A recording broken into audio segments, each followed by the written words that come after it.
Assalamualaikum warahmatullahi wabarakatuh.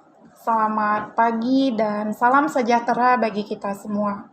Perkenalkan, nama saya Jubaidah Hasibuan, SPD MPD. Saya dosen di Universitas Negeri Medan. Home base saya di jurusan Pendidikan Masyarakat, Fakultas Ilmu Pendidikan. Di sini saya akan menyampaikan pernyataan diri dosen dalam unjuk kerja Tridharma Perguruan Tinggi atau PDD UKT-PT saya di bidang pengajaran. Saya mengajarkan mata kuliah andragogi yang berbobot 3 SKS. Pada kesempatan ini, saya akan menjelaskan teknik pembelajaran yang akan saya gunakan. Jadi, teknik yang akan saya gunakan adalah teknik DIA, yaitu Delivery, Interaction, dan Assessment. Mata kuliah ini merupakan mata kuliah bidang studi yang akan membekali mahasiswa dengan wawasan andragogi, kemudian memberikan pemahaman dasar yang berkenaan dengan aspek-aspek teoritis, kemudian konseptual, dan juga praktis dan empiris mengenai seni mengajar orang dewasa. Tujuannya adalah melalui mata kuliah andragogi akan memberikan kesempatan kepada mahasiswa untuk menjadi pendamping orang dewasa dalam pembelajaran di masyarakat.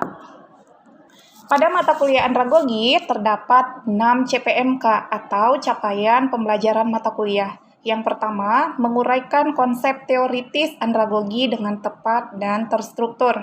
Yang kedua, memberikan kontribusi pada kelompok masyarakat melalui kegiatan pendidikan masyarakat secara adil dan bertanggung jawab. Yang ketiga, melakukan mini riset terhadap permasalahan di bidang pendidikan masyarakat. Kemudian selanjutnya merancang kegiatan atau program pendidikan masyarakat yang inovatif sebagai solusi permasalahan di bidang pendidikan masyarakat. Kemudian yang kelima, menciptakan karya inovasi berupa media dan atau perangkat pembelajaran pendidikan masyarakat yang inovatif dan kreatif. Dan CPMK yang keenam adalah menggunakan hasil riset dan juga inovasi di bidang pendidikan masyarakat dalam perencanaan program atau kegiatan pendidikan masyarakat secara bertanggung jawab, dan menuliskan hasil kegiatan dalam bentuk artikel yang akan disubmit pada jurnal nasional. Kemudian, pada mata kuliah andragogi ini ada beberapa materi yang akan kita bahas, yaitu yang pertama adalah hakikat manusia dan pendidikan. Kemudian yang kedua, konsep pedagogi, andragogi, dan hetagogi. Yang ketiga adalah kesiapan belajar orang dewasa. Yang keempat, bidang kajian andragogi. Yang kelima, komunikasi dan motivasi belajar orang dewasa. Yang keenam, pendekatan strategi dan teknik pembelajaran orang dewasa. Kemudian yang ketujuh, orang dewasa sebagai pembelajar. Yang kedelapan, teori, proses, dan gaya belajar orang dewasa. Yang kesembilan, hambatan belajar orang dewasa. Yang kesepuluh, rencana program pendidikan, belajar, atau latihan bagi orang dewasa. Dan yang ke-11 adalah evaluasi pembelajaran. Kemudian pada mata kuliah ini kita akan menggunakan berbagai sumber pustaka. Ada yang bersumber dari buku, yaitu e-book Andragogy Education, karangan Astri dan Hilma tahun 2021. Kemudian Andragogy sebagai seni mengajarkan orang dewasa, karangan Mengsih dan Hadrianto tahun 2022.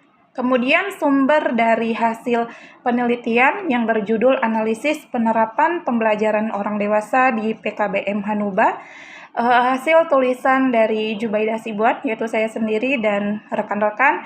Kemudian hasil pengabdian, yaitu prinsip andragogi dalam pelatihan mentor pemagangan guna menghasilkan rekomendasi yang kompeten. Oke, baiklah. Tadi saya sudah menyampaikan teknik pembelajaran yang akan saya gunakan. Yang pertama adalah delivery. Delivery ini adalah bagaimana cara saya menyampaikan pembelajaran di kelas. Saya akan melakukan pembelajaran dengan menggunakan pendekatan kontekstual, di mana pendekatan kontekstual ini saya akan menggabungkan atau mengaitkan materi yang dipelajari pada saat itu dengan aktivitas mahasiswa sehari-hari atau dengan dunia nyata. Kemudian, saya dalam pembelajaran akan menggunakan metode ceramah, kemudian metode diskusi, kemudian metode tanya jawab, metode problem based learning, kemudian ada juga menggunakan studi kasus dan juga team based project dan metode-metode yang lain yang kiranya sesuai dengan bahan atau materi yang diajarkan pada hari itu. Selanjutnya pada bagian interaction atau interaksi adalah bagaimana cara dosen atau cara saya berinteraksi dengan mahasiswa. Di jurusan pendidikan masyarakat menggunakan 2 sistem pembelajaran, yaitu daring dan juga luring. Pada pembelajaran daring, saya menggunakan beberapa aplikasi pembelajaran online seperti Zoom Meeting, kemudian Google Meet, dan juga WhatsApp Group yang bisa atau mempermudah komunikasi dosen dengan mahasiswa dalam pembelajaran. Dan ketika pembelajaran luring itu dilakukan di kelas secara tatap muka. Nah, sedangkan untuk pengumpulan tugas, saya menggunakan aplikasi Sipda. Jadi aplikasi Sipda ini adalah aplikasi yang dikembangkan oleh Universitas Negeri Medan yang di dalamnya terdapat berbagai fitur untuk mengunduh materi, kemudian untuk melakukan kuis, kemudian juga pengumpulan tugas dan juga yang lainnya. Assessment adalah cara dosen untuk menilai mahasiswa. Pada kegiatan asesmen ini terdapat beberapa bagian penilaian. Yang pertama adalah kehadiran dalam perkuliahan, bobotnya sebanyak 5%, kemudian UTS sebanyak 20%, kemudian UAS bobotnya 25%, dan untuk tugas portofolio bobotnya 50%. Nah, untuk tugas portofolio ini terdapat beberapa tugas di dalamnya. Yang pertama itu adalah tugas rutin. Kemudian CBR atau Critical Book Report. Nah, selanjutnya adalah tugas Critical Journal Review, akan mereview jurnal. Nah, selanjutnya ada tugas rekayasa ide dan juga tugas project. Selanjutnya saya akan menampilkan video pengajaran pembelajaran pada mata kuliah andragogi dengan materi konsep andragogi, pedagogi, dan juga hetagogi. Pada video pembelajaran ini, saya menggunakan pendekatan kontekstual dan juga metode diskusi kelompok. Assalamualaikum warahmatullahi wabarakatuh.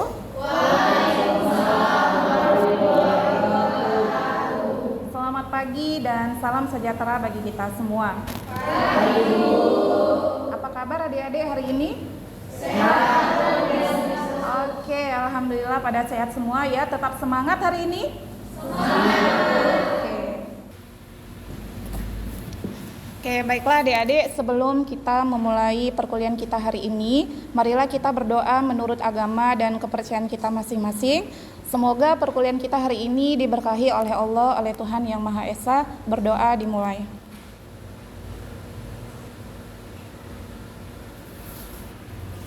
Berdoa selesai. Oke, baik ya adik-adik, saya absen dulu ya, mohon didengar. Alia. Hadir, Bu. Selanjutnya Febi. Hadir, Bu. Oke, selanjutnya Ewi Darman. Hadir, Bu. Oke, selanjutnya Kristina. Oke, hadir semua ya. Oke, baiklah adik-adik.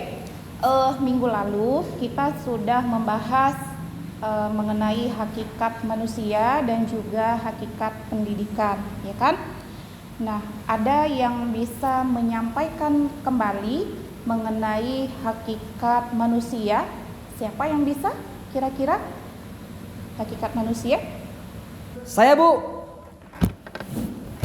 Jadi dari pembelajaran minggu lalu itu, kalau menurut saya ataupun kesimpulannya, manusia itu merupakan makhluk hidup yang diberikan kesempurnaan dari makhluk hidup ciptaan lainnya. Karena kenapa? Manusia ini kan dibekali ya, ataupun diberikan alat indera sama juga akal sebagai anugerah terbesar. Itulah kenapa kemudian manusia ini dibagi dalam 3 jenis. Itu yang pertama adalah manusia itu Homo sapiens, yang memiliki arti manusia itu bisa berpikir. Bahkan yang kedua, manusia juga bisa termotivasi. Lalu yang kedua itu, Bu, manusia itu adalah Homo fiber. Nah, artinya ini manusia itu dapat berkreasi. Dan yang ketiga itu adalah manusia itu sebagai animal educandum, yang memiliki arti manusia itu dapat menyampaikan pesan ataupun manusia itu juga dapat berkomunikasi. Sehingga kita pun bisa menarik kesimpulan bahwasanya manusia itu adalah John Politikon, yaitu manusia yang suka berkelompok ataupun manusia yang suka berhubungan sosial. Gitu, Bu, saya kembalikan. Oke, terima kasih ya Ewi sudah menyampaikan hakikat manusia. Nah, selanjutnya siapa lagi yang mau menyampaikan mengenai hakikat pendidikan? Ada yang mau menyampaikan? Saya, Ibu. Nah, jadi berdasarkan pembelajaran sebelumnya bahwa dapat disimpulkan hakikat pendidikan sendiri itu sebenarnya memiliki asumsi dasar dalam pelaksanaannya, yaitu pendidikan merupakan proses interaksi antar manusia yang ditandai dengan adanya sebuah keseimbangan antara kedaulatan peserta didik dengan kewibawaan pendidik. Nah, proses itu berlangsung secara terus-menerus sehingga dapat disimpulkan bahwa pendidikan berlangsung sepanjang hidup. Begitu, Bu. Terima kasih. Oke, terima kasih ya Christina sudah menyampaikan hakikat pendidikan. Nah, baiklah adik-adik, jadi mengenai manusia dan juga pendidikan itu ibaratkan sebuah bangunan atau sebuah rumah. Rumah atau bangunan itu kan punya pondasi ya. Nah, jadi pendidikan itu adalah sebuah pondasi bagi seorang manusia. Nah, jadi kita tanamkanlah dalam diri kita agama dan juga pendidikan sebagai pondasi kita untuk berkehidupan. Oke? Baiklah adik-adik, setelah tadi kita melakukan pengulangan materi yang minggu lalu, kemudian kita hari ini masuk kepada materi mengenai konsep andragogi, pedagogi, dan juga hetagogi. Sudah kelihatan ya yang saya share screen? Nah, jadi pada materi kita hari ini terdapat 4 tujuan pembelajaran ya. Yang pertama itu dapat mendeskripsikan andragogi. Kemudian tujuan yang kedua, mahasiswa dapat mendeskripsikan pedagogi. Kemudian yang ketiga, mahasiswa dapat mendeskripsikan hetagogi. Dan yang keempat, nanti kita akan membuat contoh dari ketiga tujuan pembelajaran yang telah saya sebutkan tadi ya. Nah, kemudian dari materi kita hari ini ada pengalaman belajar yang akan kita peroleh dan juga indikator capaian dari materi pembelajaran kita hari ini. Nah, pengalaman belajarnya, jadi nanti melalui diskusi kelompok kalian akan membuat contoh kegiatan pedagogi, kegiatan andragogi, dan juga kegiatan hetagogi yang memang sudah pernah kalian alami sebelumnya. Nah, kemudian indikator pada materi kita hari ini adalah setelah mempelajari konsep andragogi, konsep pedagogi, dan konsep hetagogi, mahasiswa dapat membuat satu contoh dari konsep tersebut. Oke, kita masuk kepada materi inti ya. Nah, yang pertama kita akan membahas andragogi. Nah, adik-adik, andragogi ini jangan salah ya penyebutannya, bukan andragogi ya, tetapi andragogi. Nah, pada umumnya orang-orang mengenal teori pembelajaran orang dewasa pertama kali diperkenalkan oleh Malcolm Knowles di tahun 1950-an. Padahal sebenarnya bukan si Malcolm Knowles yang mengembangkan teori tersebut ya, tetapi Malcolm Knowles ini hanya mengembangkan teori dari si pencetusnya. Si pencetusnya itu adalah Alexander Kapp. Nah, kita ketahui adik-adik bahwa andragogi itu berasal dari bahasa Yunani, yaitu ander dan juga agogos. Kata ander itu adalah artinya adalah dewasa, dan agogos adalah membimbing. Nah, jadi dapat kita katakan bahwa andragogi ini merupakan sebuah cara yang digunakan untuk membimbing orang dewasa dalam pembelajaran. Nah, jadi seperti yang saya sampaikan tadi ya, bahwa tokoh andragogi ini adalah Alexander Kapp. Jadi bukan si Malcolm Knowles ya. Malcolm Knowles ini hanyalah seorang tokoh yang mengembangkan hasil temuan si Alexander Kapp. Nah, kemudian si Alexander Kapp ini menggunakan istilah andragogi di tahun 1833 dalam esainya yang berjudul Plato's Doctrine of Ideas. Nah, baru kemudian selanjutnya dikembangkanlah oleh Malcolm Knowles, yang pada materi-materi berikutnya nanti kita akan banyak menyinggung teori-teori Malcolm Knowles pada andragogi, seperti prinsip belajar orang dewasa. Itu adalah teorinya Malcolm Knowles. Tetapi kita harus tahu dulu dari mana sih asalnya kata andragogi ini dan siapa pencetusnya. Oke. Nah, selanjutnya ini ada beberapa pengertian andragogi menurut beberapa ahli. Ya, yang pertama adalah andragogi merupakan ilmu yang mempelajari bagaimana orang tua belajar. Ini menurut Dugan. Nah, selanjutnya Knowles dalam Sujana tahun 2005 halaman 62 mendefinisikan bahwa andragogi adalah seni dan ilmu dalam membantu peserta didik. Dalam kata arti peserta didik di sini yang dimaksud adalah orang dewasa ya, untuk belajar. Nah, berbeda dengan pedagogi karena istilah ini dapat diartikan sebagai seni dan sebuah ilmu untuk mengajar anak-anak. Itu kalau pedagogi. Nah, kemudian pendapat yang ketiga ini adalah pendapat Alexander Kapp ya, tahun 1833. Alexander Kapp menggunakan istilah andragogi sebagai gambaran ide Plato bahwa orang dewasa itu terus belajar di masa dewasanya. Nah, jadi dari beberapa pendapat ahli ya yang sudah saya sampaikan, dapat disimpulkan bahwa andragogi atau pendidikan orang dewasa merupakan jenis pendidikan yang dirancang khusus untuk memenuhi kebutuhan pendidikan orang dewasa yang sudah memiliki pengalaman hidup dan pengetahuan sebelumnya. Jadi yang membedakan orang dewasa dan anak-anak belajar itu adalah pengalamannya. Kalau anak-anak kan belum ada ya pengalamannya. Nah, kalau orang dewasa ini sudah ada pengalamannya.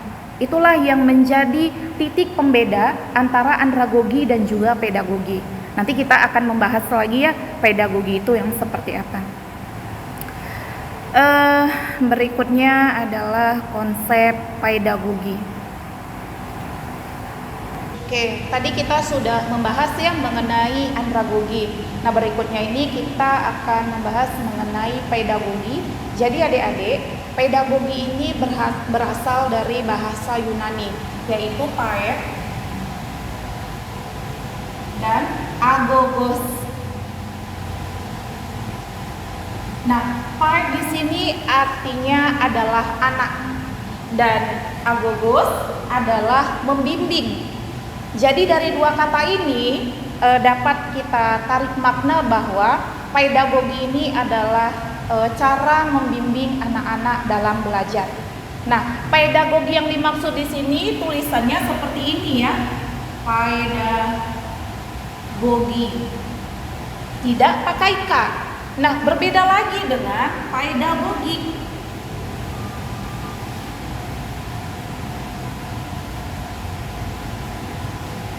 Ada pedagogi dan juga ada pedagogi.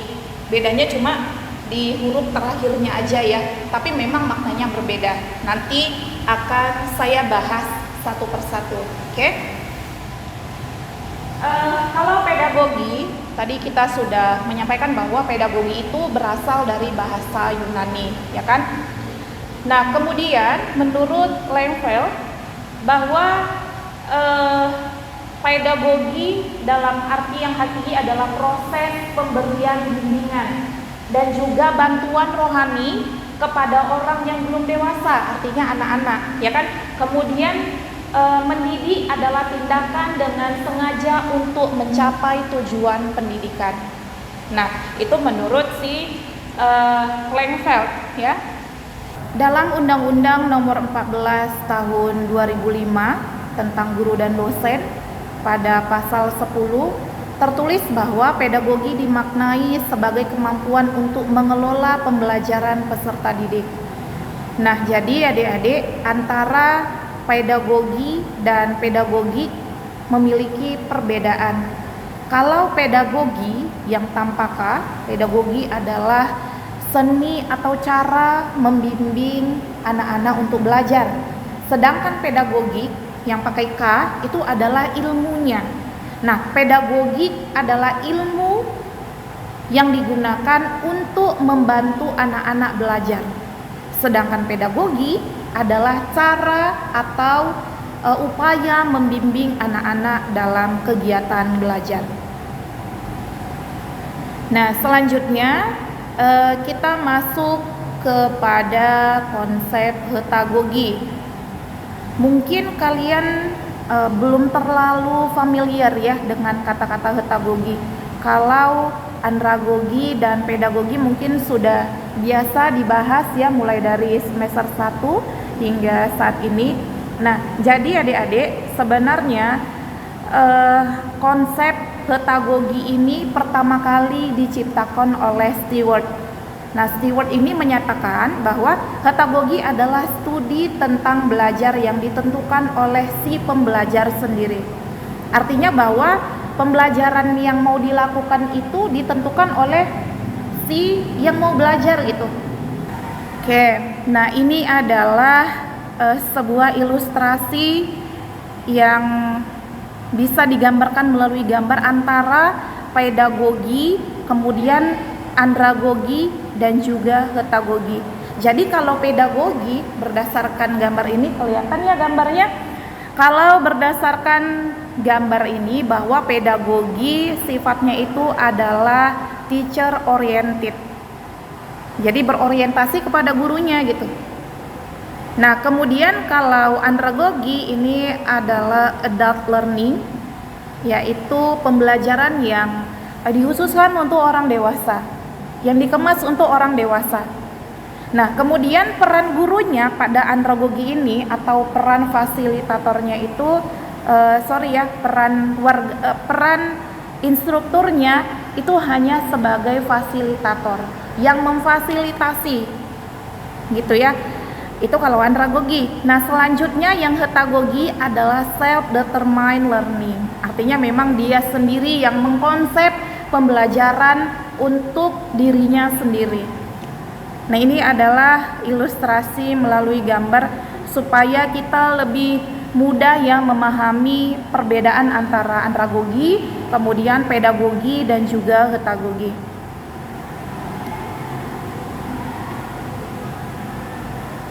Oke, tadi saya sudah menyampaikan konsep andragogi, pedagogi dan juga heutagogi.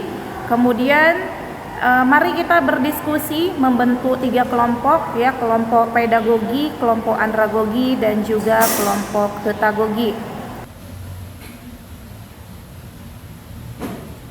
Oke, baiklah adik-adik, tadi secara konseptual ya kan pedagogi, andragogi dan heutagogi udah saya sampaikan. Kemudian sekarang saatnya kita akan berdiskusi kelompok. Jadi nanti adik-adik bagi kelompok supaya lebih efektif dan efisien, lebih berdekatan aja ya untuk diskusinya. Nanti kelompok 1 adalah kelompok andragogi, kelompok yang kedua ini ya yang berada dekat saya, ini adalah kelompok heutagogi, dan kelompok yang ketiga adalah kelompok pedagogi. Jadi teknisnya kalian menuliskan di buku kalian, menuliskan pengalaman apa yang pernah kalian lakukan terkait dengan konsep belajar yang sudah saya tentukan tadi. Kalau yang pedagogi, pedagogi, kalau yang hetagogi, hetagogi, dan kalau yang andragogi, andragogi. Saya kira 10 menit bisa ya? Oke, saya persilakan membentuk kelompoknya.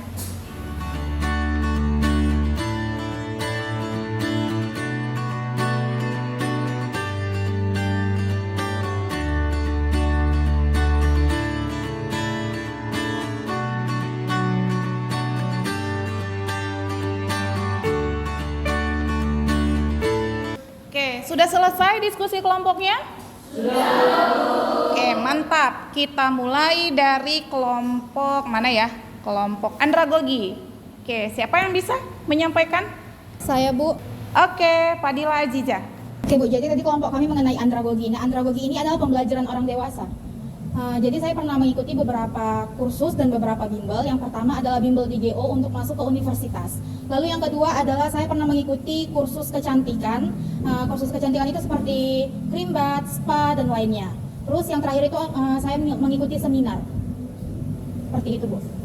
Oke, terima kasih Fadila Aziza yang mewakili kelompok andragogi yang telah menyampaikan pengalaman yang pernah dilakukan ya dialami tentang andragogi. Oke, selanjutnya kelompok hetagogi. Siapa yang bisa menyampaikan perwakilan kelompoknya? Saya, Bu. Silakan Alia.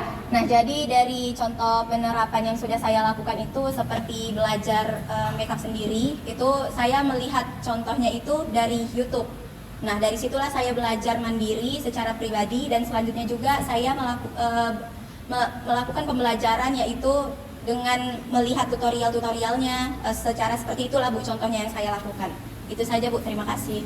Oke, terima kasih kelompok hetagogi yang sudah menyampaikan pengalaman belajarnya mengenai hetagogi. Selanjutnya kelompok pedagogi. Oke, siapa yang mau menyampaikan? Silakan. Saya, Bu. Silakan, Dedi. Jadi dari kami kelompok pedagogi, terkhusus dari pengalaman saya pribadi, saya mengikuti kegiatan program kampus mengajar. Nah, pada kegiatan kampus mengajar tersebut kami mengajarkan anak harus menyertakan dengan gambar yang menarik, dengan bernyanyi, dengan bermain games yang asik dan menyenangkan. Dan begitupun juga dengan saya juga merasakan saat di bangku SD, SMP, dan SMA. Itu saja, Bu. Oke, baiklah adik-adik, dari materi yang saya sampaikan tadi dan juga pengalaman-pengalaman yang sudah adik-adik sampaikan, kira-kira ada yang bisa menyimpulkan mengenai materi kita hari ini? Siapa yang bisa kira-kira? Silakan. Saya, Bu. Baik, saya akan menjelaskan terkait dengan kesimpulan dari pengertian andragogi, pedagogi, dan hetagogi. Andragogi yaitu pembelajaran yang dilakukan pada orang dewasa, kemudian pengertian pedagogi yaitu pembelajaran yang dilakukan pada anak-anak, kemudian hetagogi yaitu pembelajaran yang dimana diberi kebebasan untuk memilih tempat, waktu, dan media pembelajaran. Terima kasih, Bu. Oke, terima kasih Rizky yang sudah menyimpulkan materi pelajaran kita hari ini. Kira-kira sampai di sini ada pertanyaan adik-adik? Oke, mantap. Berarti sudah cukup jelas ya mengenai materi yang sudah kita bahas, ya kan? Konsep pedagogi, andragogi, dan juga hetagogi. Oke, untuk minggu depan materi kita akan membahas prinsip belajar orang dewasa ya, atau juga prinsip andragogi. Nah, jadi tugas kalian adalah menemukan perbedaan prinsip belajar pedagogi, kemudian prinsip belajar andragogi, dan juga prinsip belajar hetagogi. Nah, kalian bisa menemukan perbedaan-perbedaan dari ketiganya dengan melakukan kajian literatur. Saya rasa pertemuan kita hari ini sampai di sini. Lebih dan kurang saya mohon maaf. Ya, sampai ketemu minggu depan. Wassalamualaikum dan selamat pagi.